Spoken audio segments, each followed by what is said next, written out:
ఎంతో కష్టపడి కఠోర పరిశ్రమ చేసి భారతదేశంలోని రాష్ట్రాలన్నీ తిరిగి యోగులను దర్శించి హిమాలయాలలో ఎన్నో సంవత్సరములుండి అక్కడ యోగుల చేత దీక్ష పొంది వారికి సేవ చేస్తూ హిమాలయాలలో 300 సంవత్సరాలు 200 సంవత్సరాల వయస్సు కలిగిన యోగులతో సాధువులతో అఘోరి భావాలతో తనకు కలిగిన అనుభవాలను మనతో పంచుకుంటున్నారు క్రియాయోగి శ్రీ జ్ఞానానందగిరి మహారాజు స్వామి.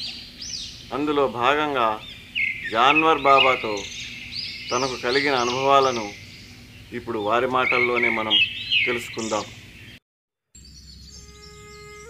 హిమాచల్ ప్రదేశ్లోని చంబా నుండి మణిమహేష్ దారిలో సుందర హిమాలయ పర్వత శ్రేణుల్లో అక్కడక్కడ ఆపిల్ తోటలు, మంచు పర్వతాలతో కూడిన సుందర ప్రదేశాలు, ప్రవహిస్తున్న లోయలు, కొండలపై నుండి ఎటు చూసినా జాలువారుతున్న జలపాతాలతో ఎంతో ఆకర్షణీయంగా రమ్యంగా ఆ ప్రదేశాలు కలవు.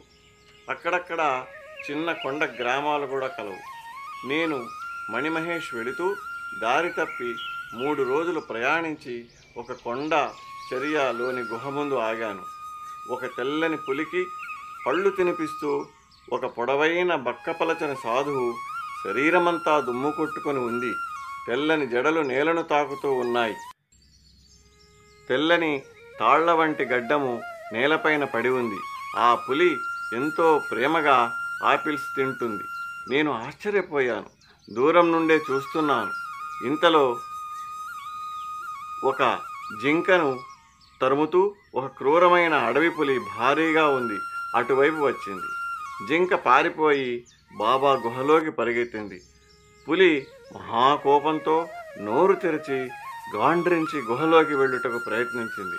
బాబా కళ్ళతో పులిపైకి గురితో చూశారు. పులి తోక ముడుచుకొని పిల్లిలా మారింది. నేను మరీ ఆశ్చర్యంగా చూస్తున్నాను. ఆ అడవి పులిని చేతితో నిమిరి నోట్లో ఆపిల్ ఉంచారు స్వామి. అది తృప్తిగా తిని కాసేపటికి వెళ్ళిపోయింది. నేను వెళ్ళి బాబాకు ప్రణాం ఆచరించి, బాబా, మణిమహేష్ వెళుతూ దారి తప్పి మీ గుహకు చేరాను. ఏది ఏమైతేనేమి అంతా మన మంచికే. తమరి దర్శన భాగ్యం లభించింది.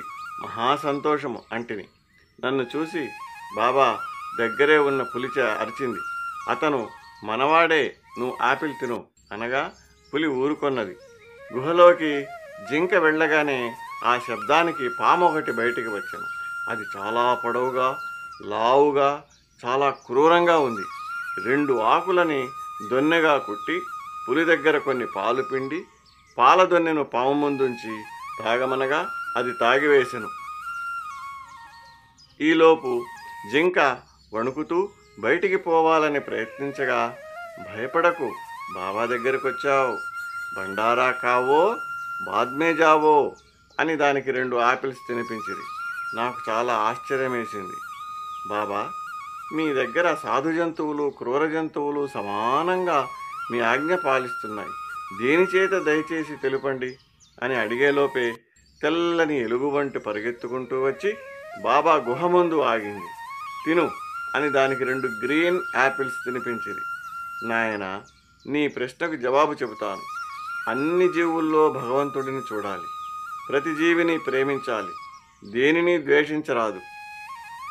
ప్రేమకు ప్రతి జీవి లొంగిపోతుంది.